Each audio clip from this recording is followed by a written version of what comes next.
Okay, everyone. So I'm Aaron, founder of Promotable. Thanks, everyone, for coming.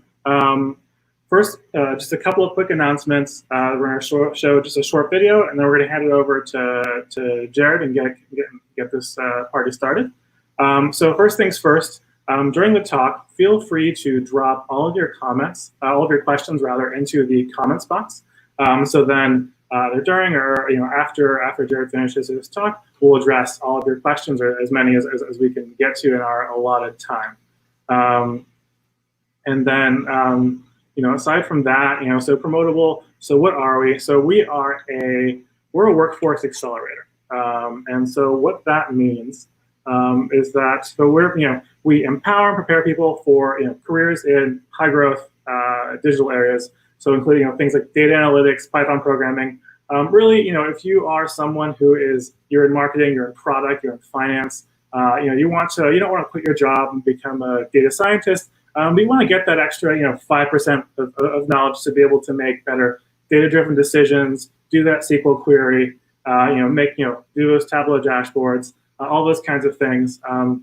We have data analytics courses that are 5 hours a week. They're all part-time. They're all taught by expert practitioners like Jared and others, so folks from places like Groupon, Grubhub, Nielsen. So if anyone has any questions, feel free to ping me. It's hello@promotable.io. And then in addition, we're all about closing the data skills gap. So of course we have classes. We also do events like this. We've got those coming up almost every week.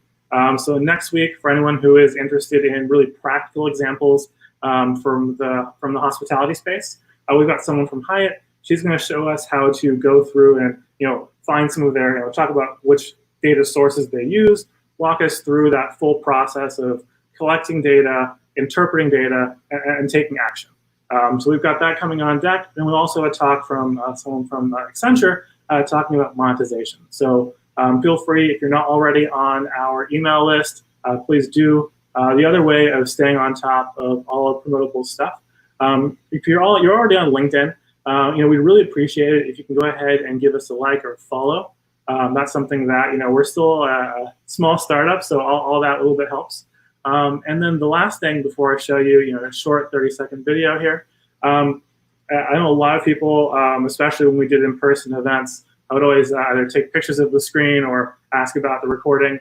So we will be posting this recording, just like a lot of our previous ones, over on our YouTube channel. So if you go onto YouTube, search Promotable Data Analytics, you'll see all the talks we've previously had, and this one will go on there in a couple of days. With that, I'm just going to show you this short video and then take it from there. Analytics play a crucial part in today's business world. People that have data skills have the best chance of career success. At Promotable, we help professionals take their careers to the next level. From analytics basics to more advanced tools such as SQL, Tableau, and Python. Promotable utilizes industry experts who focus on teaching in-demand skills that empower career opportunities, providing flexible class schedules to working professionals with the affordable training they need. Invest in your career and become promotable. Promotable, data-driven career development. Okay. So with that, let's go like that. And Jared, you're on. Thanks everyone for hanging in here. Again, if anyone has any questions during the talk, please put those into the comment section. And then we're off. I'm going to take myself off here. Hello, everybody. Jared Begora. Be going over some how COVID-19 has impacted consumer demand over the past couple of months. I guess for my passion for this really comes from wanting to understand which industries, what potential clients that I can find in the marketing space that are facing challenges that can be solved by analytics. And as we go through here, you're going to see a lot of different things, the way consumers are acting differently than we perhaps expected during this time, and some things that probably make a lot of sense how they're acting. And so that tells us really what industries that we need to explore. So hopefully at the end of this, right, I show some challenges and opportunities in markets that we can use analytics. So my background is in econometrics, and I do econometric modeling, and of course a wide variety of marketing analytics, and really focus on consumer analytics. So here we're going to structure it because I love economics. We'll structure it as though it's a demand curve, right? So the non-price factors that comes into a consumer demand. So we won't focus on pricing in the market. Obviously, there's fears of inflation in the marketplace right now from the government spending, but Keynesian sign economics would think that that is not a risk in this situation. But so we won't go into those details today, but instead we'll focus on the different non-price factors for consumers, like their needs, their incomes, preferences, habits, how these things have changed. And we'll talk briefly too about the supply curve and how that's affecting competition and substitutes in the marketplace. So first, consumer income. So I'll go right into unemployment here. We see some of the interesting things. Obviously, when you see this chart here to the right, right away, you see this giant spike in unemployment. We all know that unemployment is rampant during this time, and it's due because government shutdowns in certain non-essential businesses. The thing that's interesting is that the University of Chicago kind of put off an estimate of 42% of these recent layoffs will be permanent. So we're seeing this, and we'll get into this a little bit, how supply lines are shifting, which is helping cause this, what we call permanent layoffs. People are going to have to find a new job in a new industry or in a new vertical.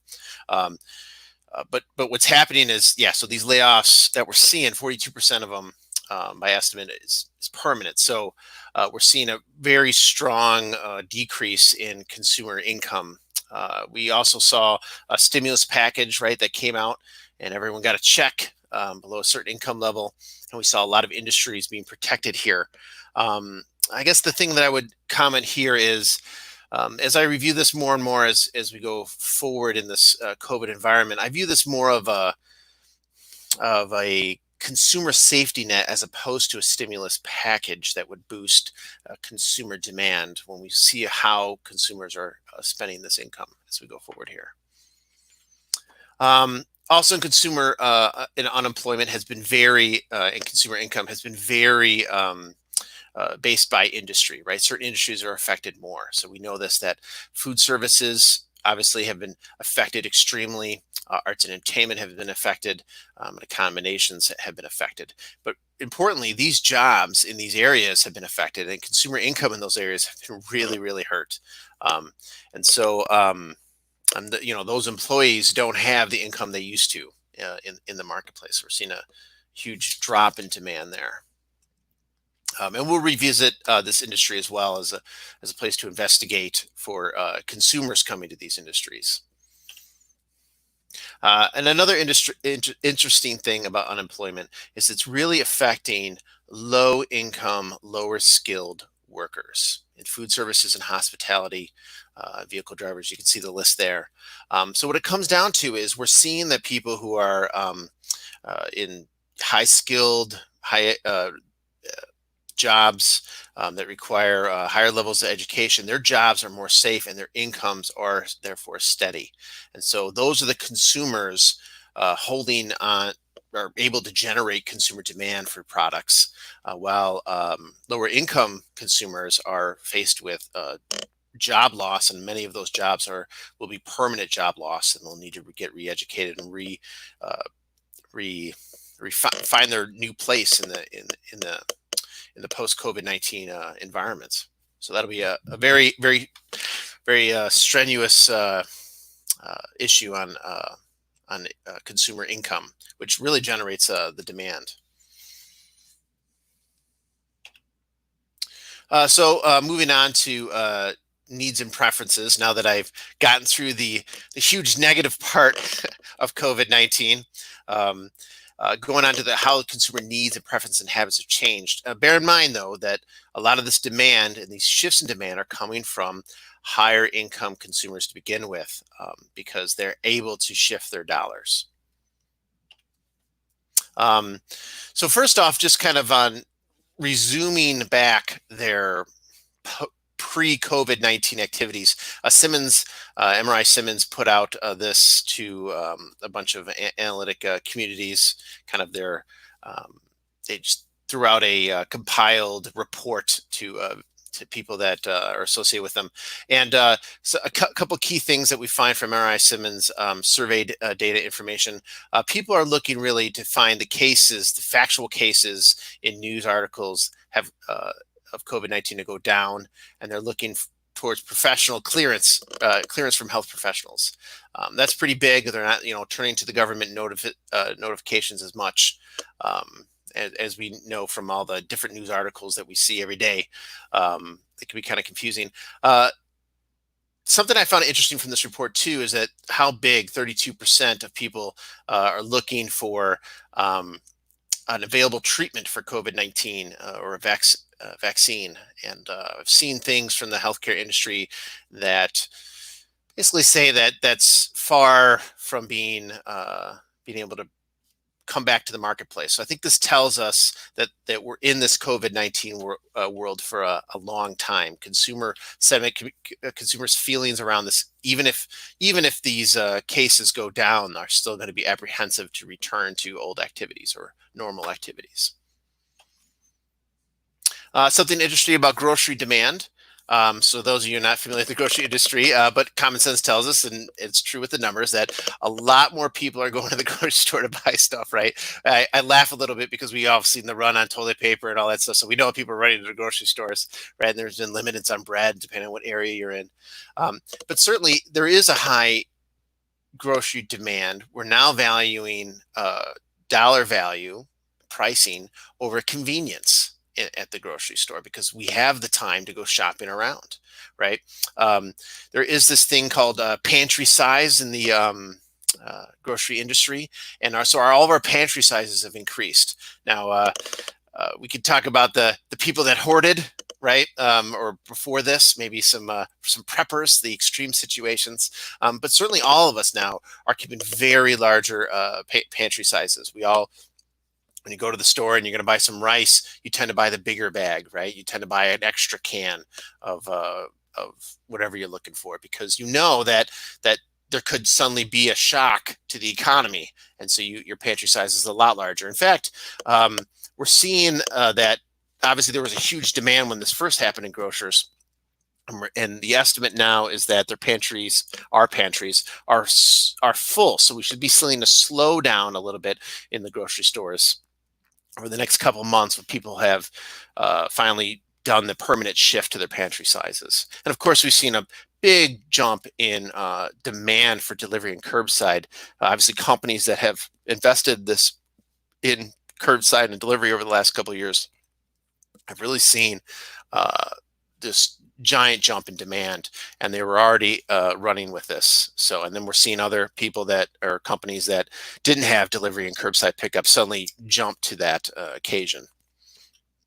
And again, I want to stress too what we learned about unemployment statistics, right? So when we think of delivery and curbside pickup, we're talking about consumers that, obviously all consumers need to go to the grocery store, but when we think of like delivering curbside pickup for restaurants, that's coming from certain income groups. Demand for medical services. So I'm sure we have some healthcare workers and professionals in analytics in that industry on this call. I do not come from the healthcare analytics, and so it was new to me to learn what is meant by an elective surgery. I thought, as a layman, I figured it was, plastic surgery, right? But that's not the case. This is elective surgery refers to all non-life-threatening surgeries. So there's obviously lots of things like knee replacement, hip replacements that can really affect your mobility and quality of life. All these surgeries is postponed. Very interesting stat I got here from Defendant Healthcare was for every week of, I'll just read it off because I think it's so impactful. 1 week of COVID-19 disrupts 28.4 million elective surgeries.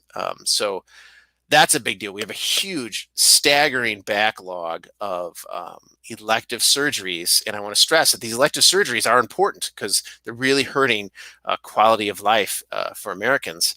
And so we're seeing a lot of pent-up demand there, and really a lot of opportunity for growth from suppliers in that industry to meet that demand.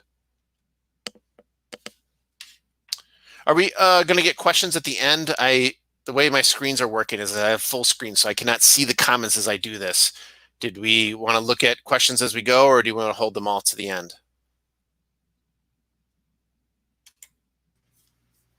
Hey, yeah, we're going to hold questions till the end. But everyone, when you do have questions, feel free to drop them into the comments, and then we'll pick them all up after the talk, and we'll try and answer as many as we have time for. Okay. Yeah, again, I'm trying to give a kind of a broad perspective from the economic demand curves in different areas. So if we want to explore or talk about one of these specific areas more, we certainly can. From the economic demand curves in different areas. All right, so moving on, for consumers as well, there's been a refocus to home and community. Pretty interesting here when we see where people are spending their time on durable goods. So we see a huge jump in do-it-yourself areas, huge jump in home and individual focus activities. And obviously, and this number is not in here for community outreach, but we're seeing a big jump in community outreach. So really a return to home and community. We can see this ourselves in our own local community, in our own streets and neighborhoods, is that's where people are focusing. The demand in the first couple weeks for at Home Depot to fix that fence that you wanted to fix and revisit your garden was huge, absolutely off the charts. And this really gets to what we could see in the durable goods in general. So any durable goods that relate to home and community are going to do very well. Ones that don't are obviously going to do a lot worse. Take auto sales, for example. Usually their own category from durable goods. But auto sales, I mean, we are seeing a really decrease in new car sales, right? Huge drop off. But I have not seen personally a big reduction in price yet from that industry. And so it seems like that industry for new cars is really holding on. I mean, they must have a very large industry backup, or inventory backup. So we're going to see that to be a really tough industry moving forward for this year.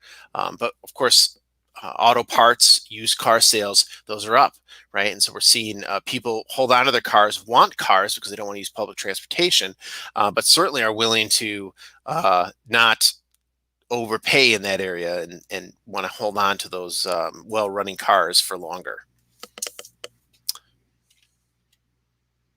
Another very interesting thing with the way consumers are acting is that we have an all-time savings spike record. We've been hearing for years, forever, that our savings rate in America is terrible, right? Is that we do not save, we buy a lot on loans, and so we don't. When shocks like this happen in the economy, we really get hurt. So this savings rate is super important, right? Because this is also the repayment of debt. So what we're seeing is these stimulus checks that went out. Now, first off, if the low income, low skilled workers that in certain industries that lost their jobs obviously took that money and bought food, right? And then they probably prioritized what demands they need to meet.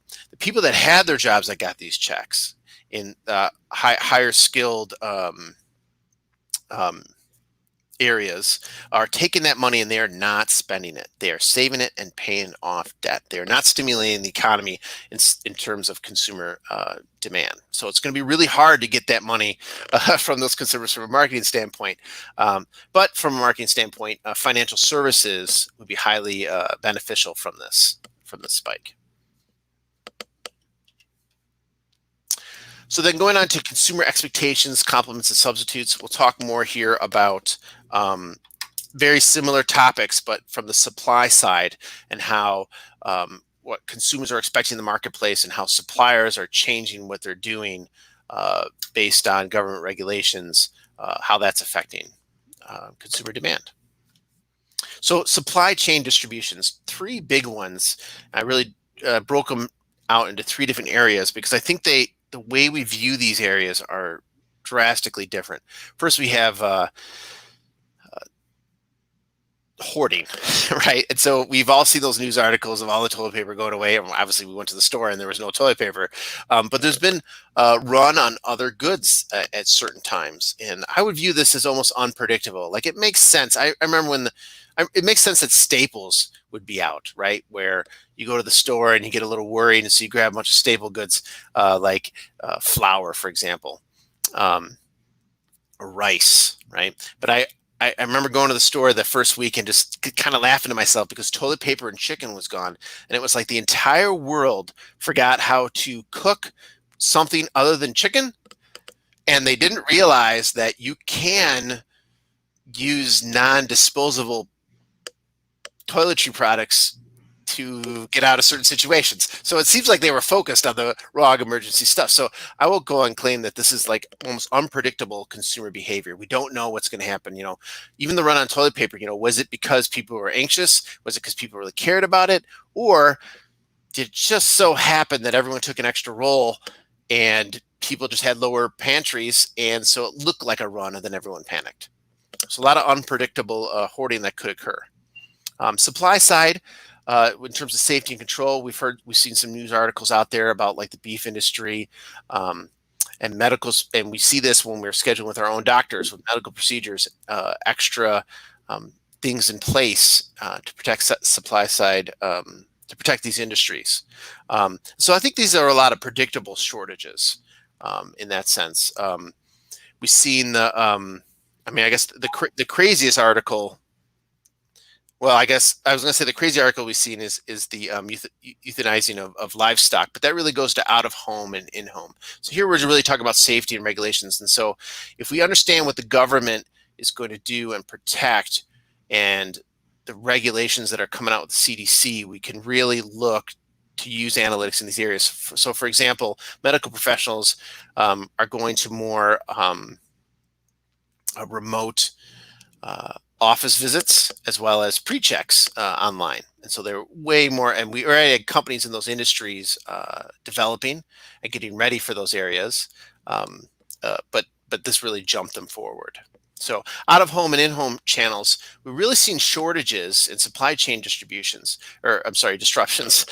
because there was a shift in what vertical was receiving the goods. So a good example of this, again, is the what we heard about livestock being slaughtered when there was food shortages. We saw this in the meat industry. I've seen some articles in the poultry industry where all of a sudden restaurants are closed down, and their suppliers have different regulations for bringing supply into those supply chains, and so they were unable to convert.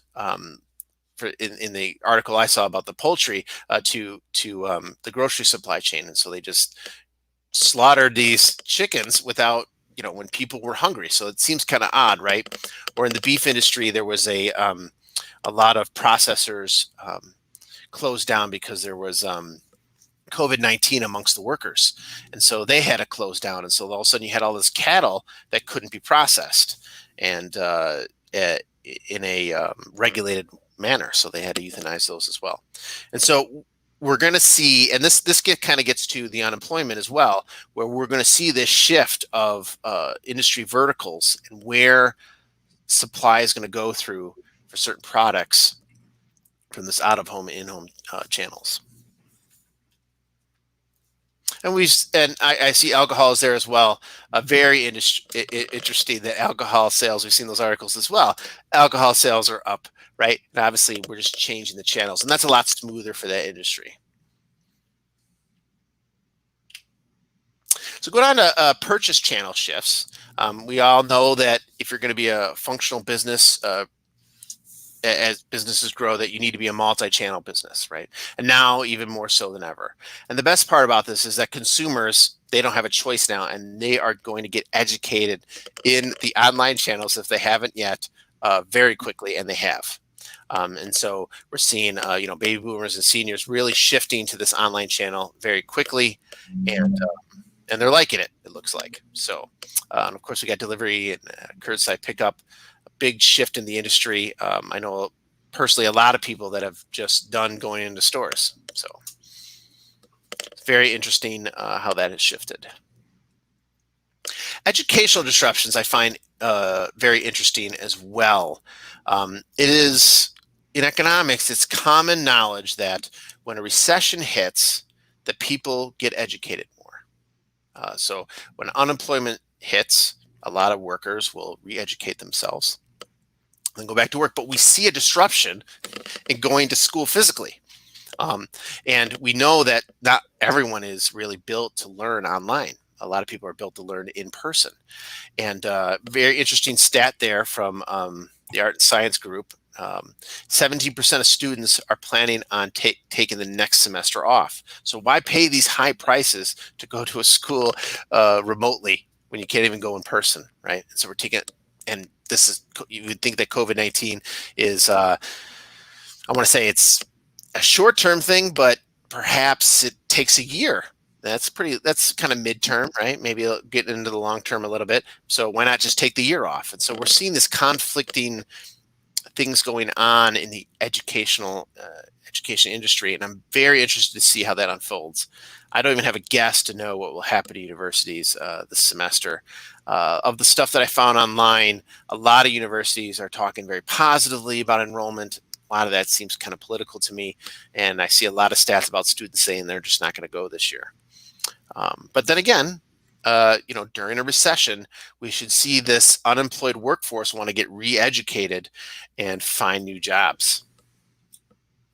So that's something to keep an eye on. So now this slide here, this is just a summary of the challenges and opportunities that we talked about today, where we should be investigating and getting more involved with analytics. This is more of a high-level presentation of the different things being affected by consumer demand, but certainly each one of these could be its own analysis on what analytics should we be doing in these industries. I'll just go through them really quickly.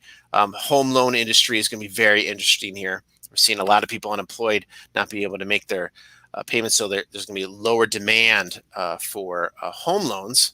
And then we're seeing lower interest rates, so the price is right. So I'm really interested to see what happens in this, as well as the financial industry. Again, we see high income consumers keeping their jobs, and they're saving their money. So there's a lot of opportunity here for financial industry to grow and to invest this money. Food service industry completely turned on its head. Very interesting how that is going to develop over time. You obviously see in places where they reduce restrictions that people are just so excited to go out to these stores again and get out of their houses. But obviously we've seen some negative things there. And I know and we see that even with the reduction of government regulations, that consumers are going to want to be cautious. That's going to take them a while to adapt to this. Retail channel, again, people are getting really used to this online channel now. So you have to be online. You have to be multi-channel. Supply chain stability. It's really a question that we're going to have to face.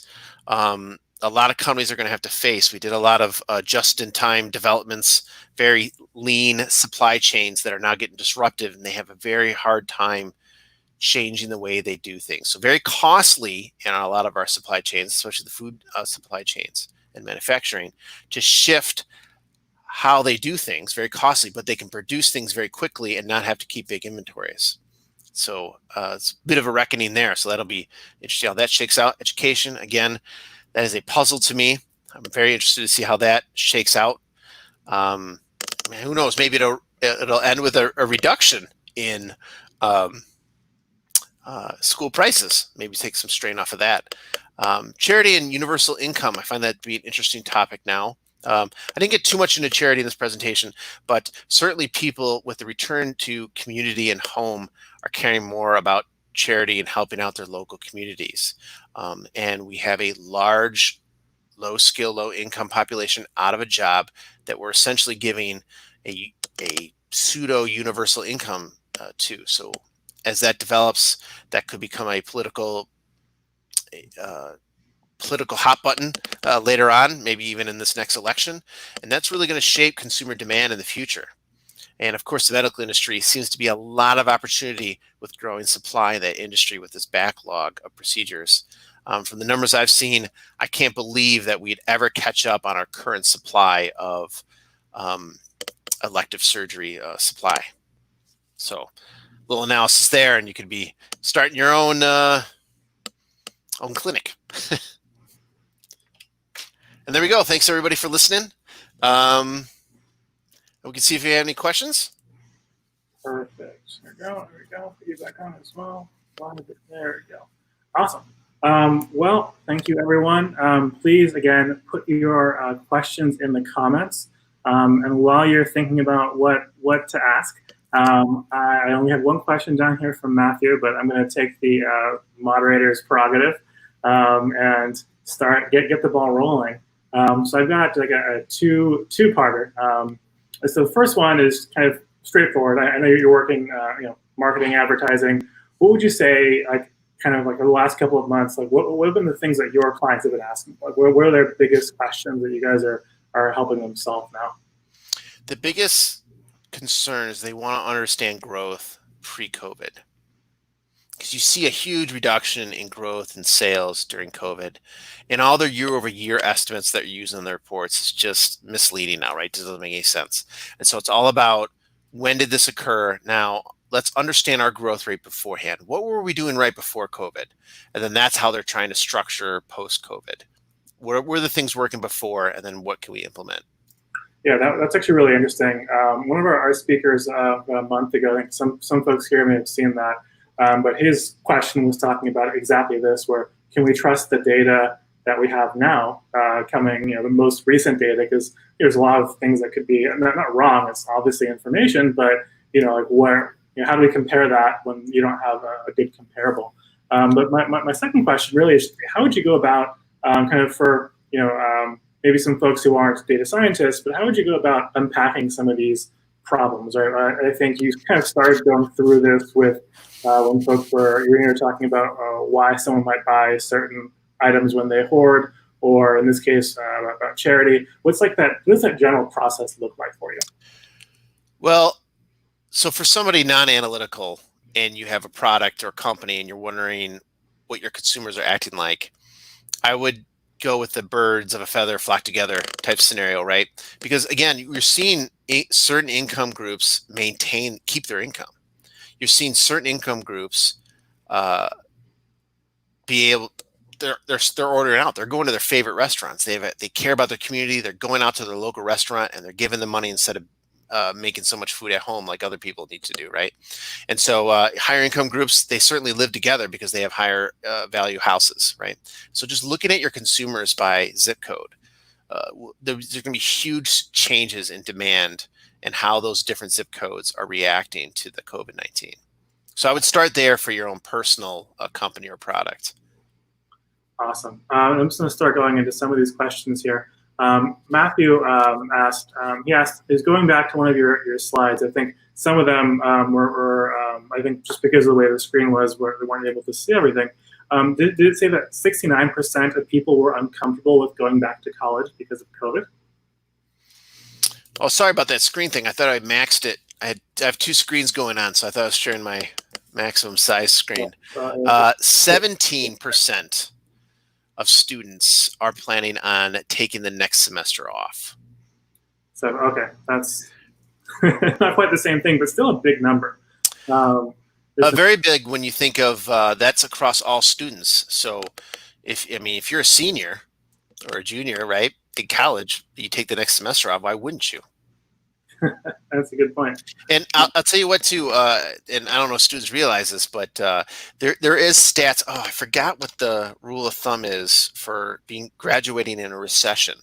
but it really hurts your income. So you might as well wait to graduate if you're in a recession, because it's going to take you way longer to find a job in your career. Yeah, some of us millennials, I think we graduated during the first the financial crisis, but now the next generation is graduating into this one. So definitely interesting in that sense. I'm going to butcher this person's name. I apologize in advance. Bargavi asked in terms of recruitment.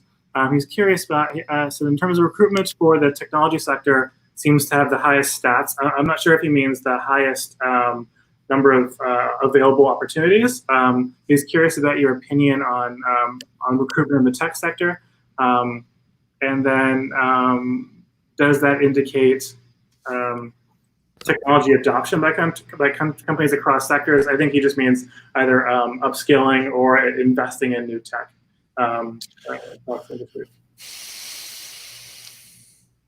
That's a tough one, because I get the feeling. So you're talking about investing in technology, essentially, for companies? Yeah, exactly. Investing in technologies in terms of new tools and software.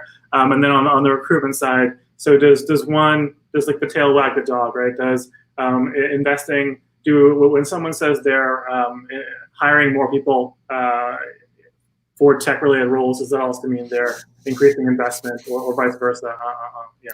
That's a real tough question, because essentially companies are going to, or are, they're going to go back to their books, right? So if you're in tech and you don't have revenue associated with your activity, they're really going to be harsh on hiring, right? Because it's all about the bottom line now. They got to go back to revenue. They're going to decrease their R&D in these types of periods, right? And then a company going gangbusters, it's almost like they don't care, right?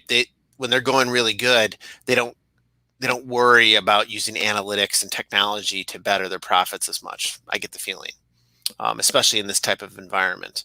But then with that said, there's certain technologies that they can't live without now, right? Like if you didn't have the capability of your employees working from home, I bet you hired somebody, and I bet you they suddenly started working from home, and everyone was able to, right? So I think it really depends on the technology we're talking about and the company we're talking about. Very wide range, but I think a lot more departments like R&D and tech are going to have to justify their costs and relate them to revenue. Yeah, no, that makes a lot of sense. We're seeing a lot of companies are going to start looking at, well, how do we cut our costs without it showing on the quarterly statement? R&D is probably the first, unfortunately, the first place that tends to happen. The key is to always have your R&D related to a product that you're already producing. Exactly.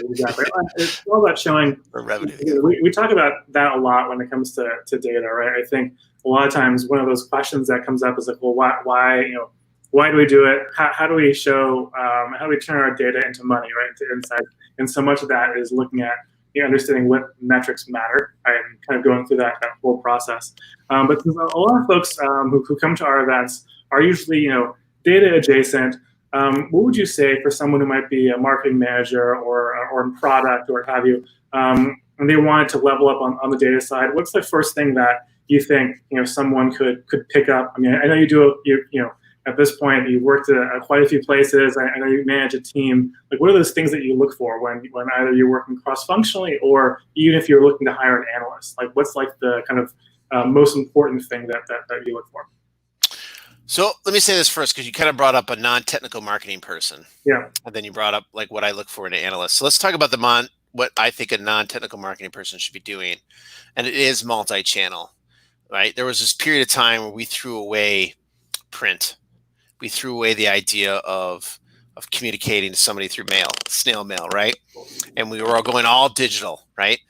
But it's got to be a multi-channel approach. Right? There is no noise coming into the home right now. And it's such a profitable way. And so you can use analytics to find that optimal combination between all those channels. So that's what I would say to a non-technical marketer, is that utilize your analytics department to come up with the optimal spend and attacking your consumers through those multiple channels. And utilize all the channels. Then what I'd say about an analyst, what I look for in an analyst is I look for creative thinking and their approach to a problem and the way they think about a problem. I don't look for technical skills. That sounds weird, but I don't hire somebody because they code really good, right? I hire somebody because they understand the business case. They understand that when a client asks you a question, they're looking for something and they might have asked the wrong question. So you got to answer the question and then let them know that you understand their goal and this is a better way of figuring it out. An analyst should know how to use that data or what they're looking for to answer the business case, solve the business problem. Interesting. Would you say, and I don't see any additional questions from the audience, but we're going to give them another few minutes to go ahead and throw something in there. But in the meantime, I think you brought up a really interesting point, because it's not too often that I hear someone who is in a technical space talk about not hiring someone on that basis. But would you say, kind of riffing off of that, someone who is not technical, will just keep the marketer example. But if they wanted to better understand the right kinds of questions to ask their technical team or their data team, is there something important that they should be learning now? In the same way that for your analysts, you want them to make sure they get the business case. Is there like one thing or a couple of things to keep in mind for someone on that? I guess I could tell you a strategy that I use the IT team with. So we have in various companies, there's an IT department that codes better than analysts do, right? And they maintain the database, and I might need something from the database to answer a business case. So in those situations, I'm dealing with somebody more technical than me, right? On pulling data, let's say, right? And knowledge about the data system. And so I guess my approach has always been to tell them what I'm looking for, right? First off, obviously for my question, but then I also tell them what my actual business goal is and what my issue is, and ask them how they would solve it. Because the analyst knows how to solve things, and they're just waiting for you to ask them to solve the greater problem. So instead of asking for a specific number, ask for that specific number and then tell them your goal, why you want that number, what decision are you going to make off that number? And then ask them, how would you calculate this? Because there might be something you're missing with the database and how the data is stored. It happens all the time. You think you're calculating revenue, but it turns out that you forgot or you didn't know how the revenue was stored, and you asked for the wrong field. And so now you have it all messed up. It happens all the time. And so you got to push that ownership onto the analyst or IT department. And they usually, there are smart people in these departments, and they love the opportunity to create stuff from scratch. So, yeah, no, that's 100% true. I think at some point we're talking about those unknown unknowns, right? I think that to quote that Don Rumsfeld quote from some time ago. We've got someone else who just had a quick question. He asked if you had a stat about how long COVID will be around. I don't know if it was on your slides or you just kind of said something. But I am able to avoid that question because from a economic demand curve issue, it's how long consumers will care. So even if there's no COVID, if consumers are scared, they'll still act like this. So there's my cap out. But how long will COVID last? That's a tough one. I will say this about COVID is that I deal with a lot of analysts, right? A lot of smart people in analytics, and COVID is highly localized, even in areas that have big outbreaks. Take Illinois, Chicago, the overall stat looks huge. But when you get down to it, there's only certain zip codes that are very, very high. And we've all seen those news articles. And I think I heard one on a podcast where there's huge outbreaks in prisons, right? And so these things are the stuff that's contributing to those high numbers. So you could be fine in one zip code.